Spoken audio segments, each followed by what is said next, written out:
Tu sais, Yaton, ça fait quelques mois déjà dans mon quotidien de coach ou de formatrice d'adultes, il y a un thème récurrent que je vois arriver et où je me questionne, c'est cette notion de libérer son potentiel, de s'offrir une meilleure version de soi-même. Et ça, c'est quelque chose qui me travaille. Et je me demandais, toi, dans ton quotidien, toi, tu le perçois comment? Je dirais que pour libérer son potentiel et puis vraiment atteindre ce bonheur que tout le monde aspire, eh bien, c'est se poser les bonnes questions au début. C'est qu'est-ce qu'on veut pour nous? Qu'est-ce qu'on veut pour nous? Qu'est-ce qu'on veut pour nous?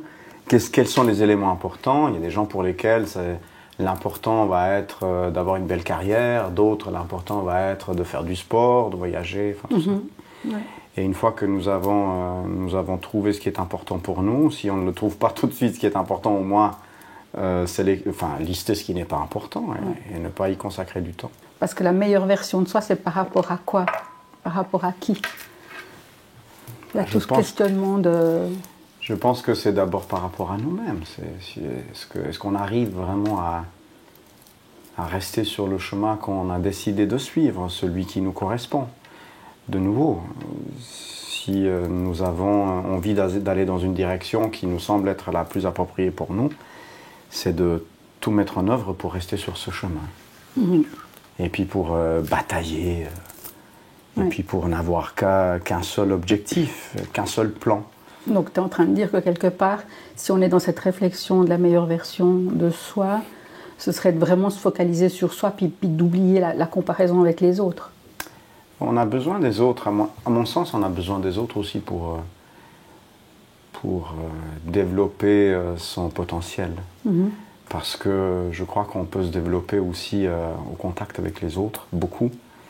Et cette remise en question qu'on peut avoir quand on a compris ce que c'est que le sens de la résilience, et puis quand on a compris qu'avec les autres on avance plus loin, on va beaucoup plus loin.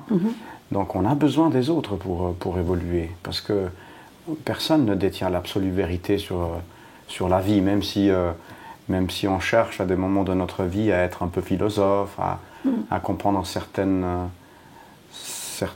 expériences de la vie, à comprendre le sens même de la vie. On a besoin des autres pour évoluer. Mais je trouve qu'il faut être assez prudent aussi avec les autres et cet effet miroir, parce que parfois les autres nous renvoient leurs propres peurs ou leurs propres schémas limitants. Puis c'est aussi important, comme tu disais, de se faire avec les autres, mais pas s'oublier soi, puis vraiment répondre à toutes ces questions essentielles, parce que c'est se fixer des objectifs clairs, précis, de qui est-ce que je veux être demain par rapport à ce que je suis aujourd'hui. Oui. Je crois que j'ai le sentiment parfois que je passe ma vie à chercher l'équilibre dans tout ce que je fais.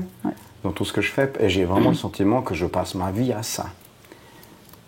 À chercher l'équilibre entre la vie privée, la vie professionnelle, les relations que j'ai avec tous les interlocuteurs, toutes ces interactions que nous avons.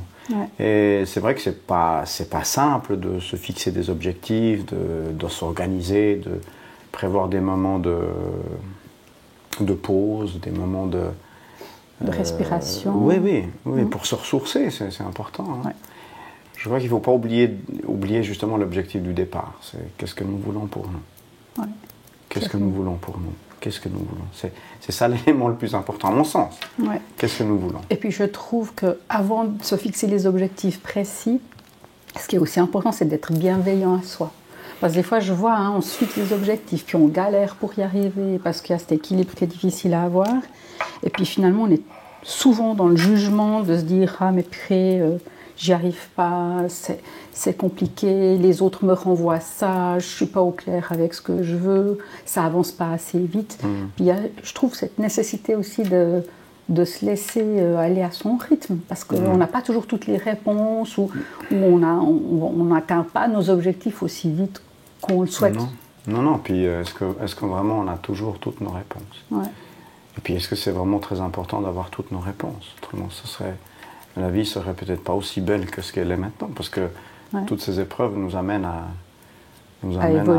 évoluer. Et puis après, tu as parlé de bienveillance. C'est vrai que on a tendance à vraiment exiger parfois la bienveillance vis-à-vis de nous-mêmes.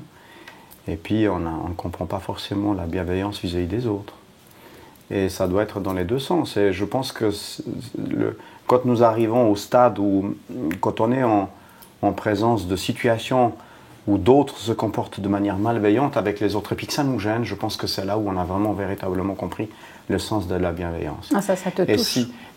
Et si vraiment on comprend que le fait d'être bienveillant avec les autres, c'est vraiment le meilleur chemin pour attirer de la bienveillance vis-à-vis de nous-mêmes, je pense qu'on a atteint un stade. On a vraiment dépassé un stade psychologique. Parce qu'on parlait des objectifs à 2-3 reprises. Toi, quand tu dois te fixer un objectif, tu t'y prends comment ? Je ne vais pas tergiverser, je ne vais pas me laisser X possibilités différentes. Je vais avoir un seul plan, un seul projet. Un seul projet à la fois, en tout cas. Un seul projet à la fois.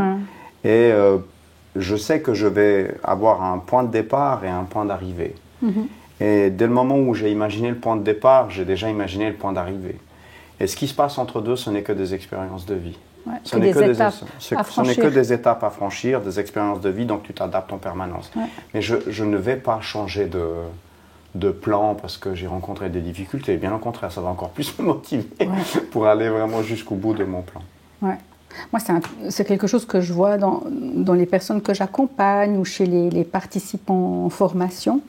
Quand ils ont des examens au bout ou des étapes qu'ils se fixent, souvent, si l'étape finale, donc ce que tu dis, le bout d'après, il n'est pas assez clarifié, souvent ça crée justement de l'incertitude sur les étapes intermédiaires et puis de la peur de l'échec, de ne pas y arriver. Et je remarque que plus ils s'invitent eux-mêmes, ou tu les accompagnes à le faire, de clarifier cet objectif final, plus, comme tu dis, après ça découle. Ouais, je crois qu'il faut oser. La plupart du temps, en fait, on se laisse complètement submerger par nos craintes et on a peur de se lancer.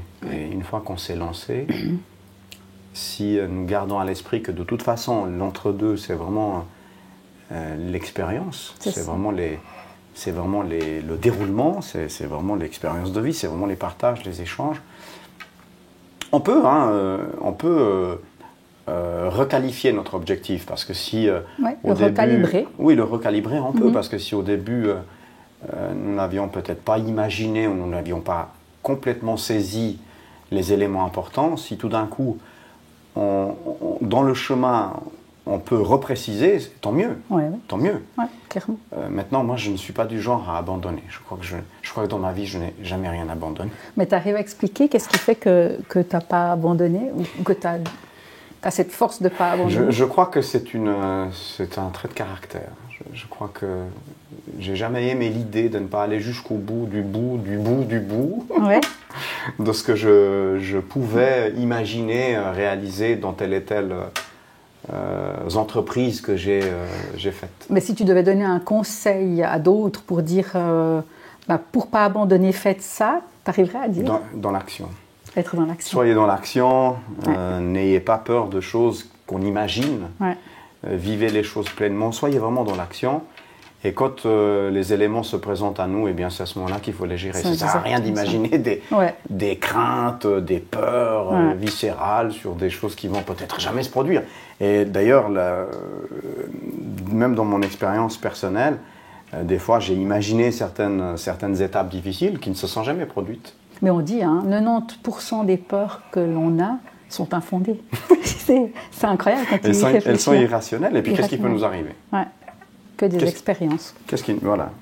Donc les expériences sont bonnes ou moins bonnes en fonction de l'intensité que nous avons décidé de donner à ce qui est bon et puis à ce qui n'est pas bon. Exactement. Donc donnons peut-être de l'importance à ce qui est bon et laissons tomber ce qui ne nous fait pas grandir. On gagne du temps. Et je pense que c'est un bon moyen de libérer son potentiel, c'est de changer sa perception sur les événements.